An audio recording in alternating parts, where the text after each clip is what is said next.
आज ही Doubtnut app download करें। Doubtnut पर होगा अब आपके सभी मैथ्स, केमिस्ट्री, फिजिक्स और बायोलॉजी डाउट्स का सफाया। बस अपने क्वेश्चन की फोटो खींचो, उसे क्रॉप करो और तुरंत वीडियो सोल्यूशन पाओ। Download now.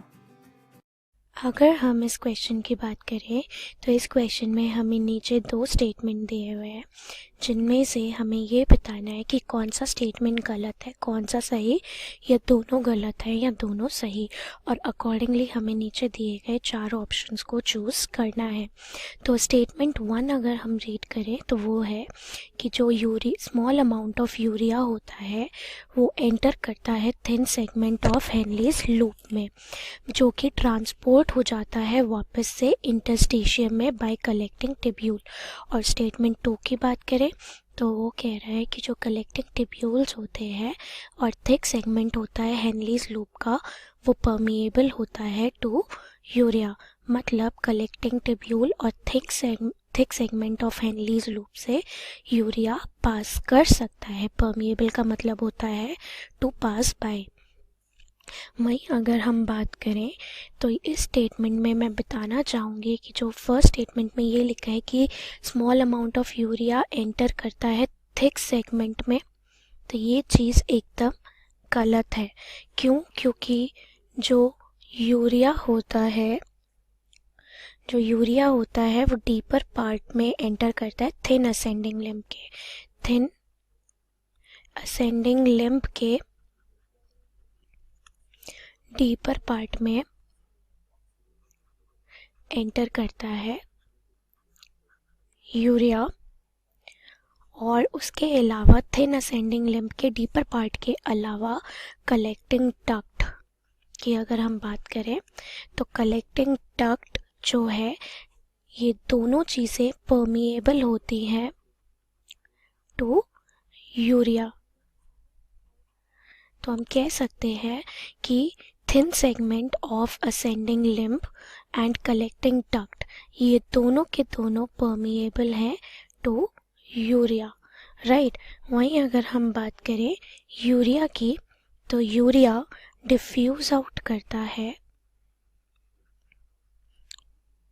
कलेक्टिंग डक्ट से, और उसके बाद ये एंटर करता है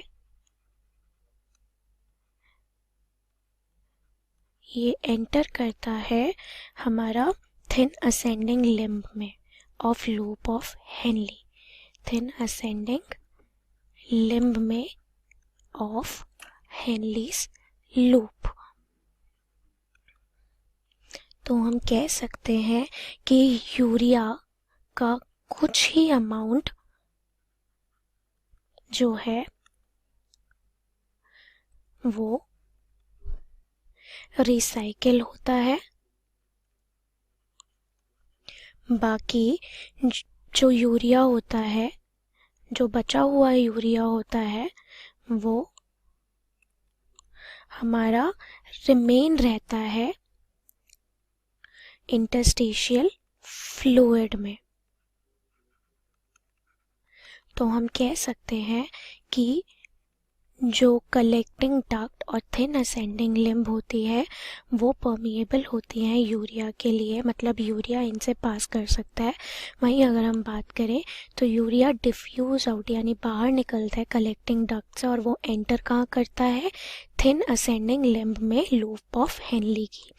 वहीं अगर हम बात करें तो जितना भी यूरिया प्रोड्यूस होता है वो उसका सर्टेन अमाउंट यूरिया ही रिसाइकिल होता है, बाकी रेस्ट जितना भी यूरिया बचता है वो सारा का सारा रिमेन रहता है इन इंटरस्टिशियल फ्लूइड। तो हम कह सकते हैं कि जो इस क्वेश्चन का सही आंसर होगा वो होगा ऑप्शन डी। क्यों? क्योंकि अगर हम फर्स्ट स्टेटमेंट की बात करें तो फर्स्ट स्टेटमेंट में जो हमें लिखा है कि थिक सेगमेंट में होता है, नहीं, ये थिन सेगमेंट में होता है। और ये निकलता कहाँ से है? डिफ्यूज आउट होता है कलेक्टिंग टिब्यूल में, ना कि ये ट्रांसपोर्ट बैक होता है कलेक्टिंग टिब्यूल में। जबकि ये डिफ्यूज आउट होता है कलेक्टिंग टिब्यूल से और एंटर करता है असेंडिंग लिम्ब ऑफ हेनलीज लूप। वहीं स्टेटमेंट 2 में हमें ये बोला है कि कलेक्टिंग टिब्यूल और थिक सेगमेंट हेनलीज लूप का परमिएबल होता है, जबकि थिन सेगमेंट होता है जो असेंडिंग लिम्ब का, वो परमिएबल होता है टू यूरिया। तो हम कह सकते हैं कि इस क्वेश्चन में जो दोनों स्टेटमेंट दिए हैं वो दोनों ही गलत हैं और इस क्वेश्चन का सही आंसर होगा ऑप्शन डी। क्लास 6 से 12 से लेके नीट, IIT, जेई मेंस और एडवांस के लेवल तक 10 मिलियन से ज्यादा स्टूडेंट्स का भरोसा। आज ही डाउनलोड करें डाउटनेट ऐप या व्हाट्सएप कीजिए अपने डाउट्स 8400 400 400 पर।